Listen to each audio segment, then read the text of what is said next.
এই জিনিসগুলো বেশ কিছুদিন ধরে কিনে ঘরে রেখে দিয়েছি, বয়মে আর ওঠানো হচ্ছিল না। তার কারণ হলো আমি এই জিনিসগুলো সুন্দর একটা সেটআপ দিতে চাচ্ছিলাম, সুন্দর করে বয়মে গুছিয়ে রাখবো, তো তার জন্য। আর এখানে ছিল হলো কাঠবাদাম, চিয়া সিডস, বিট লবণ, লাল চিনি, সাবুদানা, এগুলাই কিনে এনেছিলাম। তো সে অনেক দিন হয়েছে আর কি, তো রেখে দিয়েছিলাম। এই যে আজকে আবার হলো 4টা জার কিনে এনেছি, সুন্দর সুন্দর কিউট একদম ছোট্ট গোল গোল জারটা খুব বেশি ভালো লেগেছে, তো বেস্ট বাই থেকে 4টা জারই এনেছি। তো সেগুলার এখন সুন্দর একটা সেটআপ দিয়ে ভরে রেখে দিব।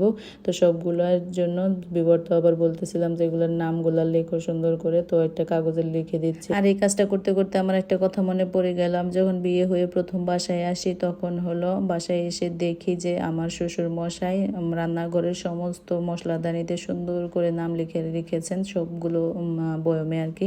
আর হাতের লেখাটাও ছিল অনেক বেশি সুন্দর, তো সেটা তো অনেক বছর চলেছে, তারপরে তো ধোয়া টোয়া হয়তো উঠে গিয়েছে, তো সেটাই আমার মনে পড়ছিল। ছেলেকে বললাম লিখে দাও, এই যে নামটা লিখে দিয়েছে সবগুলোর। তো 4টা জারি কিনেছিলাম, 4টায় কাঠবাদাম, কিশমিশ, চিয়া সিডস আর হলো বিট লবণ রেখেছি, আর একটাই হলো আমি ওটস রাখলাম, এটা চামচও দিয়ে এই বক্সটার মধ্যে ভরে রাখলাম। সুন্দর একটা সেটআপ দিলাম। আর আপনাদের কেমন লাগলো অবশ্যই কমেন্টস করে জানাবেন। সুন্দর একটা গোছানো সেটআপ হলো, আমার কাছে তো বেশ ভালো লেগেছে।